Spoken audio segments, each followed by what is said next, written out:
driving, cycling, flying, walking, all modes of transport, and so is motorcycling. Simon. Hello. Simon here is a motorcyclist, and he also has a YouTube channel called Project MGTF, don't you? I do, and it's got bicycles on it as well. Good boy. Riding a superbike is one of those things that I have never done, and those that do ride them, a bit like the Land Rover crew, will tell you that you're not living your life to the full unless you're actually experiencing this thing. But what thing is it? What thing exactly is it you're experiencing? Are you recording now? Yes. Okay. Freedom. You miss filtering in and out of traffic to avoid traffic jams.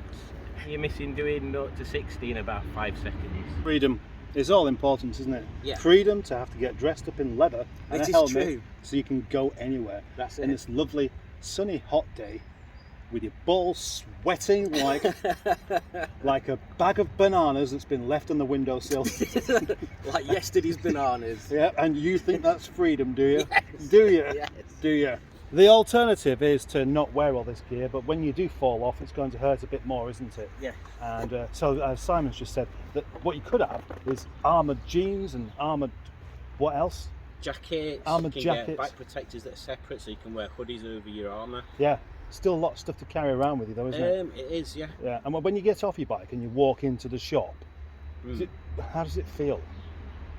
I don't know, I've never gone to shops on bike, because what you're going to carry... Because you've got a car, right? Yeah. Yeah, which does transport without the inconvenience of carrying loads That of gear is around true. with you before That you even is true. start. Yeah, what an interesting point. And the other alternative, of course, would be to just simply ride bareback. And what I mean by that is just, yeah, just jeans and t-shirts and flip-flops. That's a scooter rider. The real point, though, is that riding a fast bike like this is exciting, isn't it? It is. It is. Speed. Yeah, it's not only the acceleration. speed. It's the. Yeah, exactly. It's about excitement. Yeah, it's the feeling of freedom, because when you go around cornering in a car is just turning the steering wheel, isn't it? Cornering on a bike is a lot more involved. So you're leaning into the corner, you're using your weight to turn. There's counter steering as well, which is interesting. The only way you could have more excitement travelling would be to fall out of a helicopter. So, let's marvel at this machine.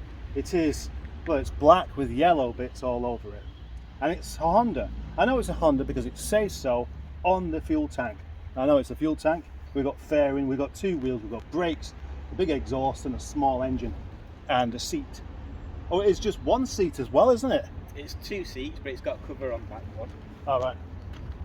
So a point I made with Simon just a minute ago is that the bike, without the badges on it, you wouldn't really know what it was. You just know it's a bike. It's not like a car where you can tell instinctively what it is. Well, old cars anyway. So how do we know what kind of bike you've got? Or, you know, if you see a bike up in the distance, how do you know what it is? You don't really. Right. There's going to be certain things, like bikes come with different engine configurations, so you can tell what a single cylinder sounds like to a twin and a triple. Ah, yeah. Which is obvious when you're a bikey person. But you have to be a bikey person to know it. That's the thing. Yeah, I suppose it's only like being a classic car person. If No, you're no, not into no. classic cars, Yeah. you're not going to know one from another. But I would imagine you could pick anyone off the street and show them a Ford Anglia and a Triumph 2000 and ask them which is which, and they'll be able to tell you. Provided they're not blind. This is a good thing. We should do this. We Yeah. should get Oh, photos. that's a good point, yeah. Photoshop all the numbers and all the details out and ask people. That is a good idea. Have you come here to bring some... He has, he's come here to bring some good ideas. Because apparently I haven't got any.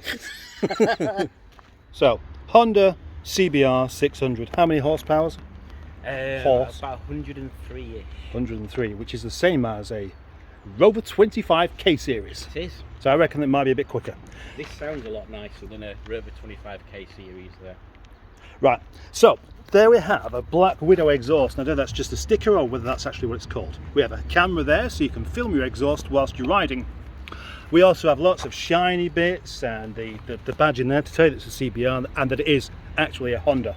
And then we have yellow bits around the wheels, which presumably help it be spotted in the dark.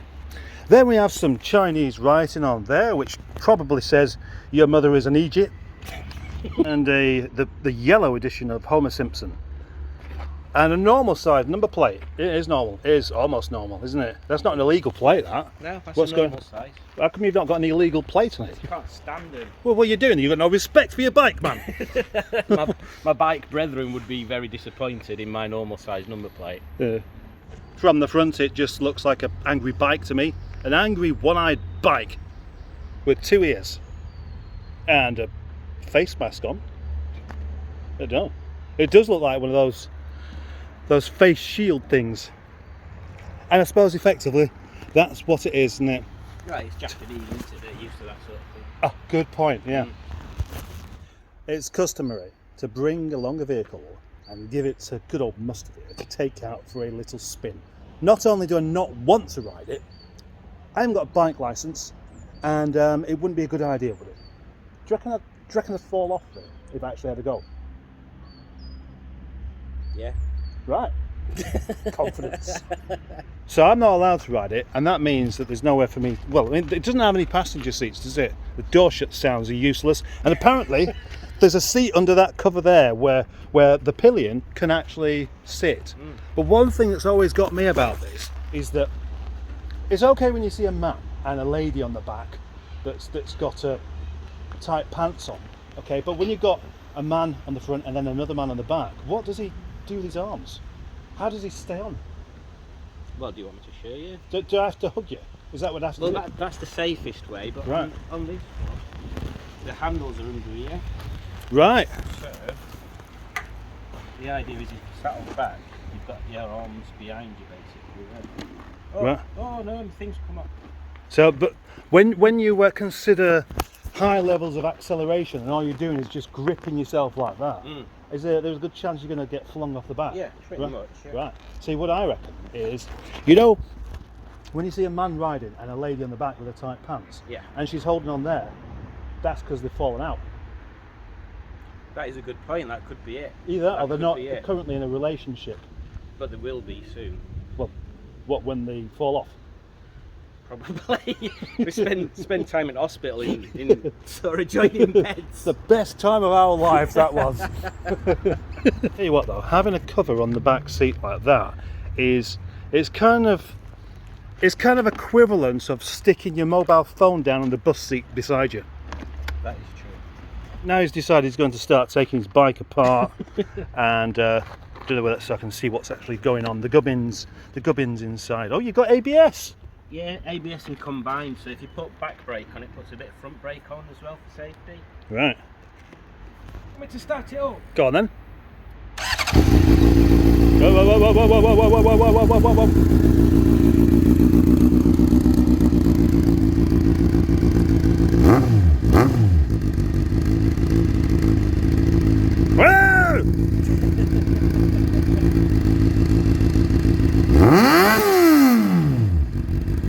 That's more like it.